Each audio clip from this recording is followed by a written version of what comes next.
Today we'll be joined by my cat, who insists on being held while I'm working. You're lucky I love you. As today we work on building a melee training area for our medieval modular war camp.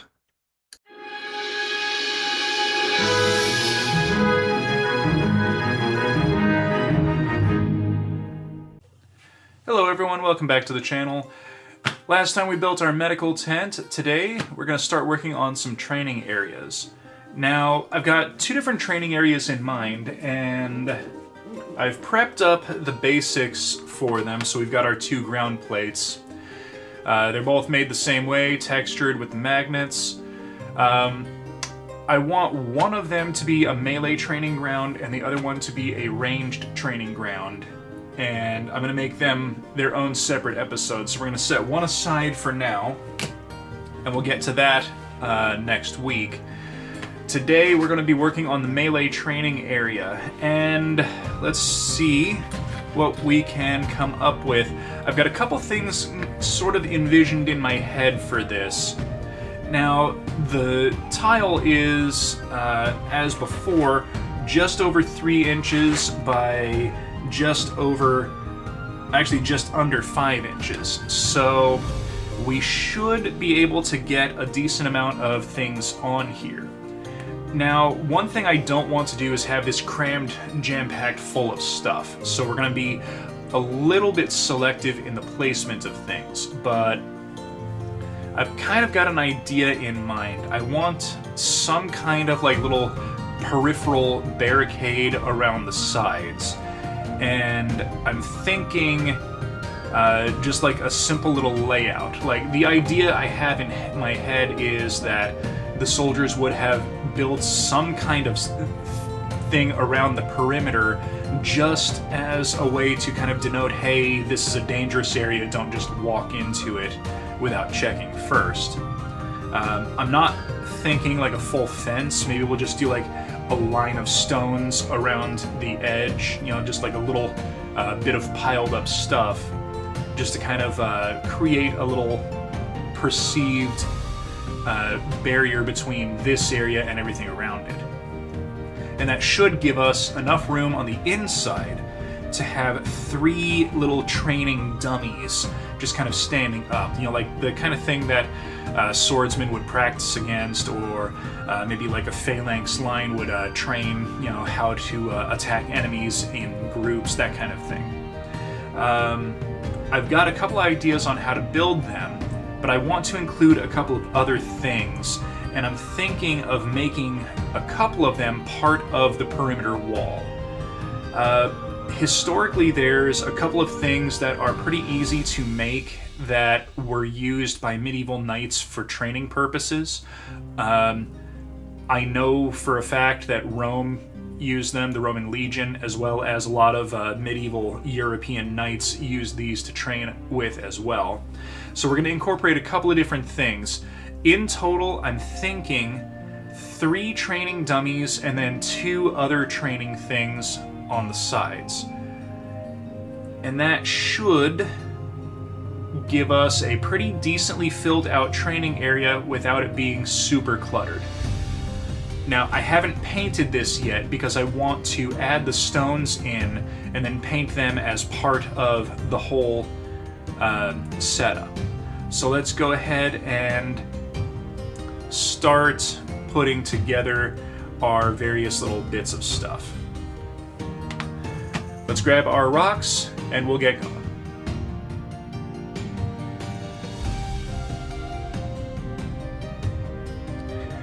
I started with some aquarium stones. You can buy these in bulk from any aquarium aisle in a pet store.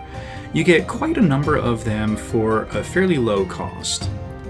I grabbed out some of the larger pieces and then kind of glued them down with some tacky glue around a matchstick. Then switched to some slightly smaller ones and added a second layer. This is going to be a kind of a wraparound for a training post that I'm going to add in the later steps.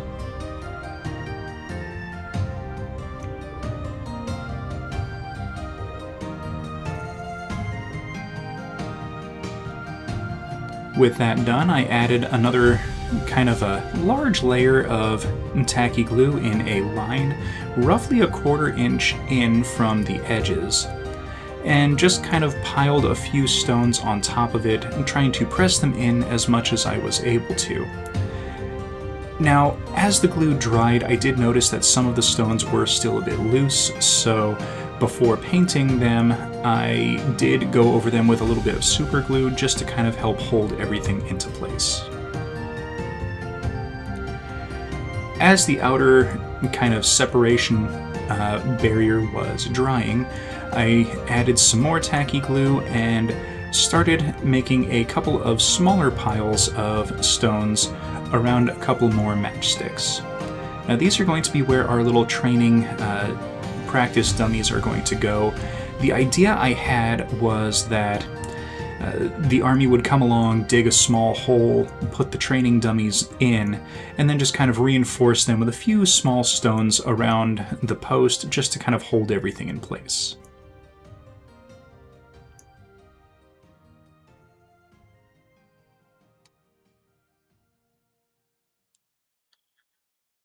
And once all the tacky glue was dried, I gave it a base coat in some flat brown spray paint, and then started going over all of the sand with some burnt umber, just to kind of give it that nice muddy brown undercoat. And I'm not really worried about getting anything on any of the stones, since they're going to be painted separately in a few steps.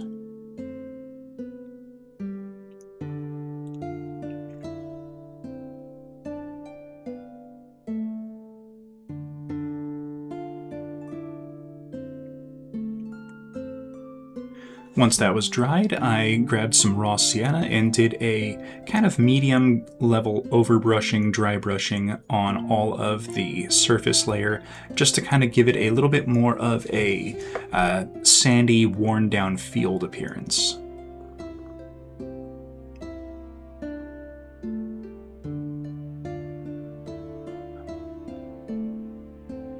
Once that was dried, I used some neutral gray to do a dry brushing over that, just to kind of pick out some highlights and raised areas. And as has happened with every single one of these tiles, I went a little bit too overboard, so I grabbed some more raw sienna and did a light, very light dry brush over the top of all of that, just to kind of reinforce the more warm tone. Then switching to a different brush and some gray from Artist Loft, I started picking out all of the stones. Now, some of these went just fine, but others needed a second coating of gray just to kind of help cover up some of the dry brushing from the previous steps. Now, if you want more of an earthy tone for the stones, don't do the second coating of gray, and you'll have a much more warm appearance to the stones at the end.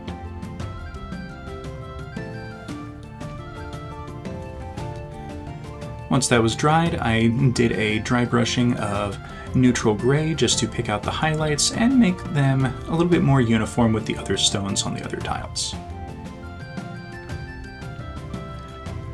And with all the painting done, it was time to start putting together our training dummies.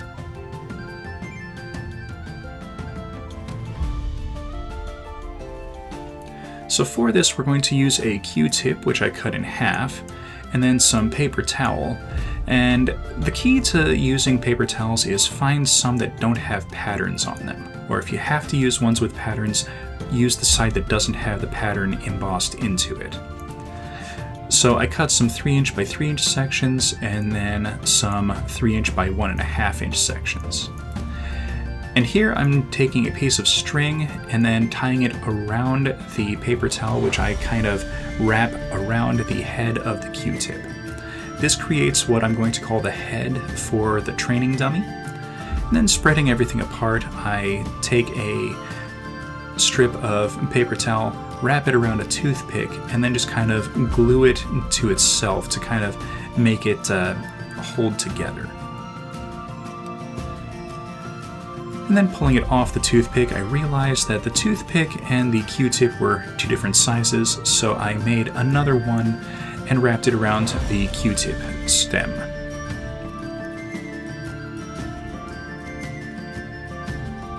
Now this is going to be the kind of body of the training dummy. So once it's in place, I pull all of the paper towel down again, and then using another piece of string, kind of tie it off at the bottom. And this gives us a head and a body for soldiers to kind of strike at and practice stabbing or slashing at. Once everything's tied in place, I kind of squish things together a little bit and then trim all the excess off the bottom, leaving a little bit of an edge to kind of represent the cloth that they were kind of wrapping around the post. Then I gave everything a fairly decent soaking in some watered down Mod Podge just to kind of give everything a little bit of firmness and make sure that nothing was going to get squished or damaged easily during gameplay.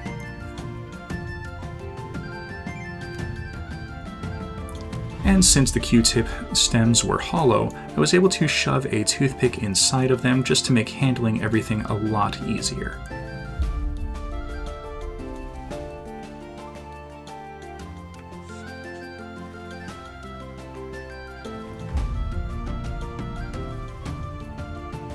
Now once they had been thoroughly saturated with glue, I set them aside for about a half an hour to fully dry.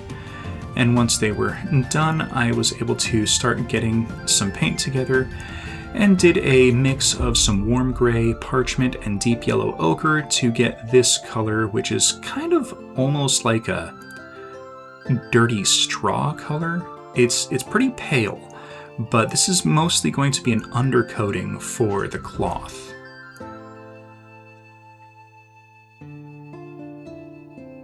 Now, I am trying not to get the string, but it really doesn't matter since we're going to be dry brushing over this color and it's going to cover up the color of the string anyway.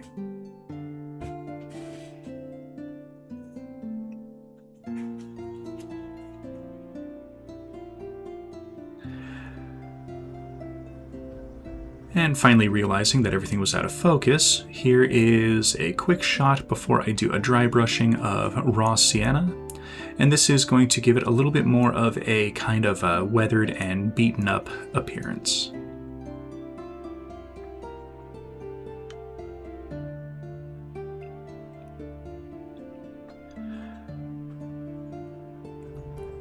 And finally, I finish it off with a dry brushing of parchment, just to give it a little bit more of a weathered tone. My aim was to kind of have it appear as though it was a rough, rugged, weathered burlap sack that had been stuffed with hay or straw or even just grass that had been wrapped around a post for training purposes.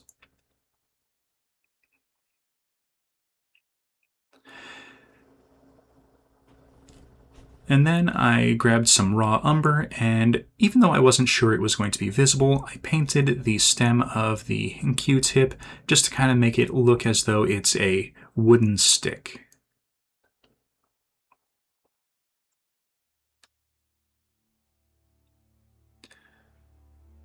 Now I'm going to make a couple of what are called pells. Now a pell is a medieval training tool. It's essentially just a large, what we would call a 2x4, that's been wrapped in thick rope. And the purpose of it is to practice striking at a hard stationary target. So I took a couple of matches and then stained them with a little bit of watered down burnt umber ink. And this is going to give them a nice weathered appearance. And once they are dried, I cut the match heads off of them, and that gave me a roughly 1.5 inch length pole. But before I did the cutting, I took a piece of string and started wrapping it around the stick. Now, to kind of get a thick wrapping, I went from the top down and then wrapped back around itself up to the top.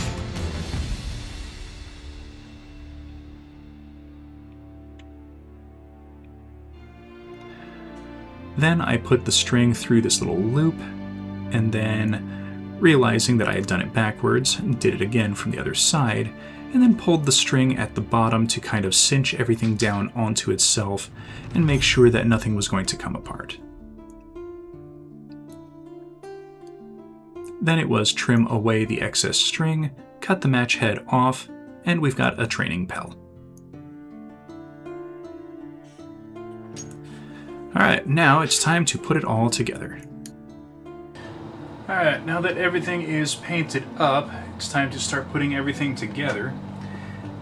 Now, I was looking at the pels, and I'm not 100% sold on them being on here now that I've seen them placed in, but we're going to give it a shot and see how everything looks. I'm going to fix everything in place with just a little bit of super glue. And I'm also pretty sure that my hesitancy on some of these things being put on here is just me nitpicking my own design for various things, and it has nothing to do with whether or not something is actually good or not. It's just me being picky on how I have crafted things and how designs look at the end.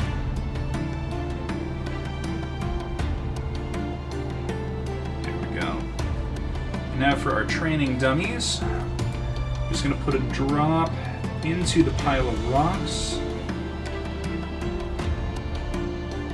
and place everything into position.